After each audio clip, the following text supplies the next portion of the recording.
Godwin John ministries வழங்கும் தினம் ஒரு சத்திய வார்த்தை. இந்த ஆடியோ நிகழ்ச்சிக்கு உங்களை அன்புடன் வரவேற்க.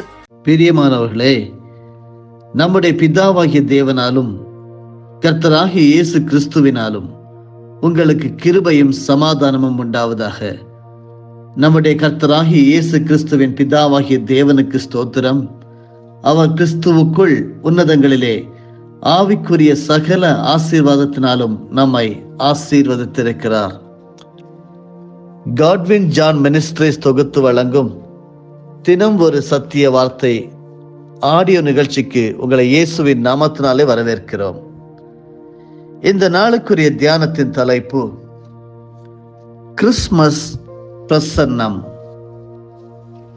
திருமறையின் ஆதார வசனம் ஏசாயா 7:14. ஒரு கன்னிகை கர்ப்பவதியாகி ஒரு குமாரனை பெறுவாள். முதலாவது தியான பகுதியாக ஏசாயா 7வது அதிகாரம் வசனங்கள் 10 முதல் 14 வரையிலும் படிப்போம். பின்னும் கர்த்தர் ஆகாசை நோக்கி, நீ உன் தேவனாகிய கர்த்தரிடத்தில் ஒரு அடையாளத்தை வேண்டிக்கொள், அதை ஆழத்திலிருந்தாகிலும் உன்னதத்திலிருந்தாகிலும் உண்டாக கேட்டுக்கொள் என்று சொன்னார். ஆகாசோ, நான் கேட்க மாட்டேன், நான் கர்த்தரை பரீட்சை செய்ய மாட்டேன் என்றான். அப்பொழுது ஏசாயா, தாவீதின் வம்சத்தாரே கேளுங்கள், நீங்கள் மனுஷரை விசனப்படுத்துகிறது போதாதென்று என் தேவனையும் விசனப்படுத்த பார்க்கிறீர்களோ? ஆதலால் ஆண்டவர் தாமே உங்களுக்கு ஒரு அடையாளத்தை கொடுப்பார்.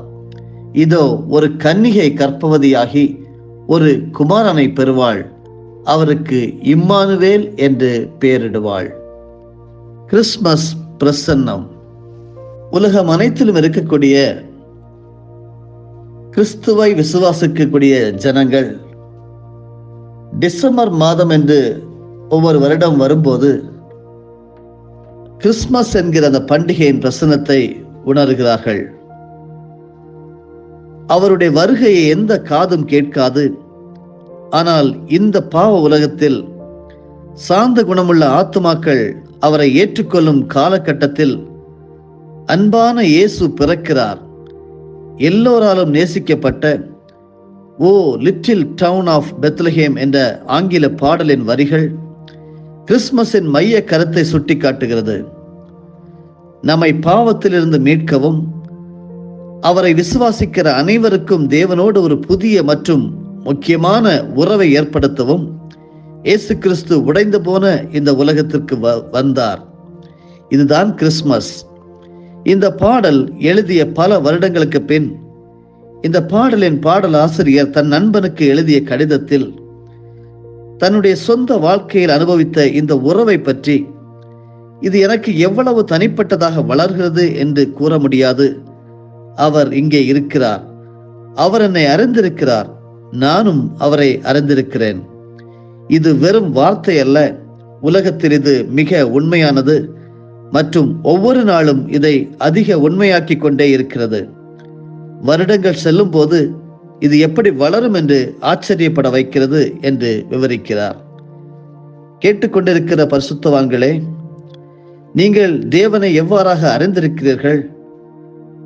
அவர் இந்த உலகத்தில் இருப்பது உண்மையானது. நாம் எப்படி அவரிலே வளர்ந்து கொண்டிருக்கிறோம்?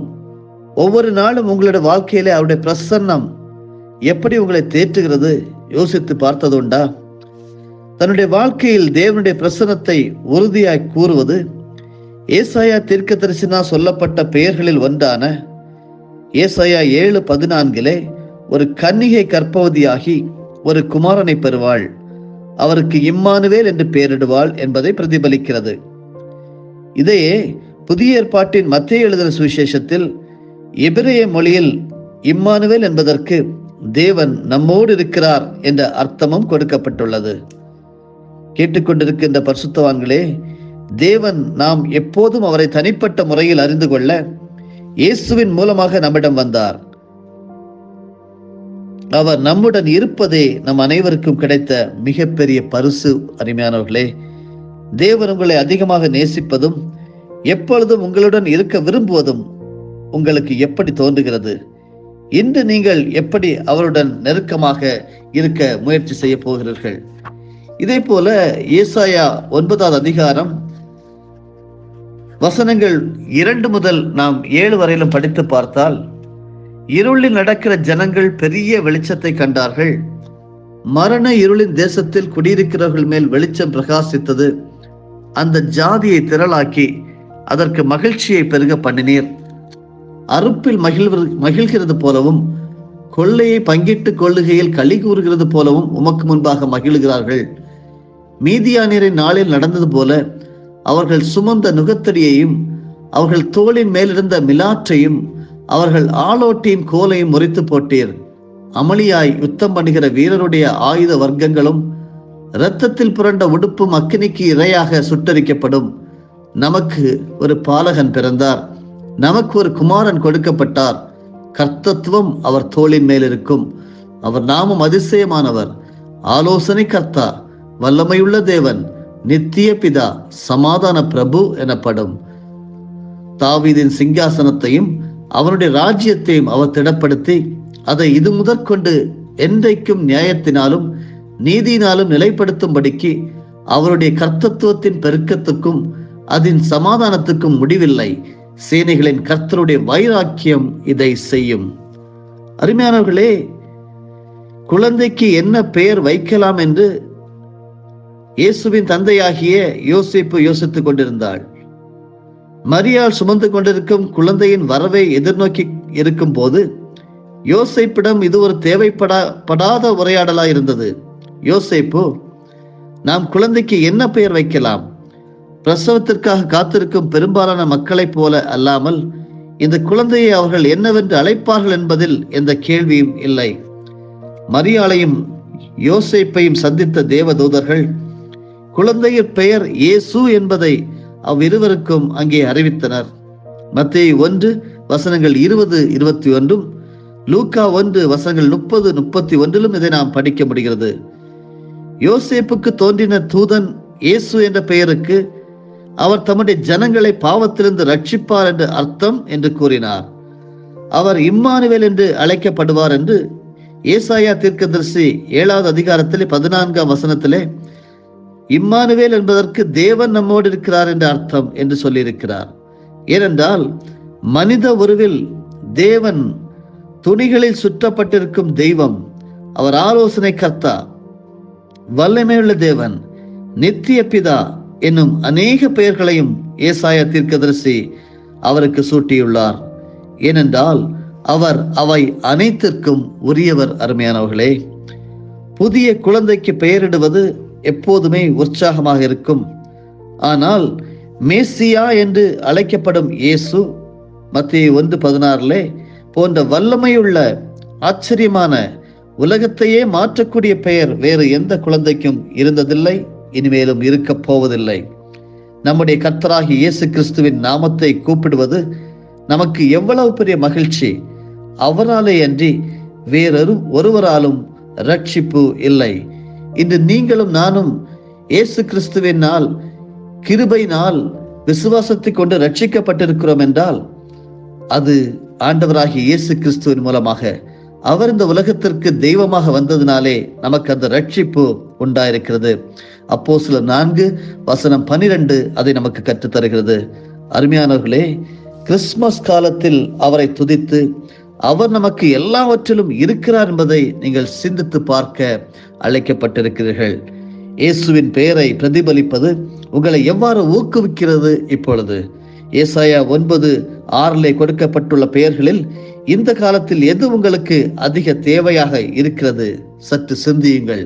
கிறிஸ்துமஸ் பிரசன்னம் உங்களை தேற்றட்டும். ஆண்டவருடைய தெய்வீக பிரசன்னம் உங்களை தாங்கட்டும், வழி நடத்தட்டும். ஆண்டவர் உங்களை ஆசீர்வதித்து காத்துக்கொள்வாராக. ஆமேன். ஜெபிப்போமா.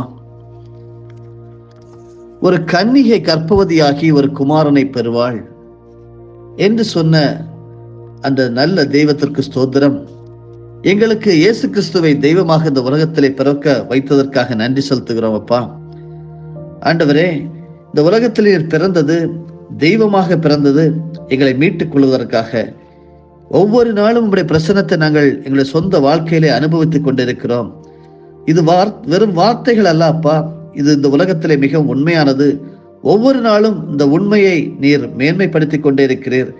நீர் எங்களோடு இருக்கிறீர் என்பதை மிகப்பெரிய பரிசாக நாங்கள் பார்க்கிறோம் ராஜா. நீர் எங்களை நேசிக்கிறீர், எங்களோடு இருக்க விரும்புகிறீர். இம்மானுவேலராக ஆண்டவரே, நீர் எங்களோடு எப்பொழுதும் எங்களோடு இருக்கிறீர் என்று சொல்லி உமக்கு நாங்கள் நன்றி செலுத்துகிறோம். அது மாத்திரமல்லாமல் எங்களுடைய வாழ்க்கையிலே நீர் அதிசயமானவர், நீர் ஆலோசனை கர்த்தா, நீர் வல்லமையுள்ள தேவன், நீ நித்திய பிதா, நீ சமாதான பிரபு. இதை நாங்கள் ஒவ்வொரு கணத்திலும் நாங்கள் அனுபவித்துக் கொண்டிருக்கிறோம். அதற்காக உமக்கு நன்றி அப்பா, ஸ்தோத்திரம்.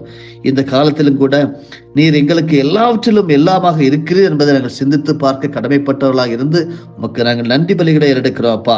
எல்லா பெயர்களையும் ஆண்டவரே மேசியா என்று சொல்லி நாங்கள் கூப்பிடுகிறோம். நீர் எங்களுக்கு வந்ததற்காக நன்றி, ரட்சிப்பை தந்ததற்காக நன்றி.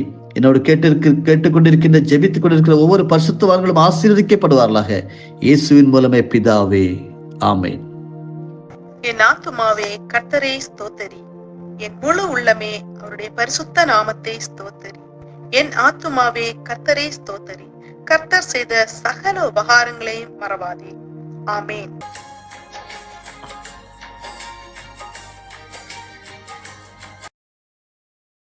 நம்முடைய ஆண்டவராகிய இயேசு கிறிஸ்துவின் மூலமாக உங்களை நாங்கள் மனமாற ஆசீர்வதிக்கிறோம்.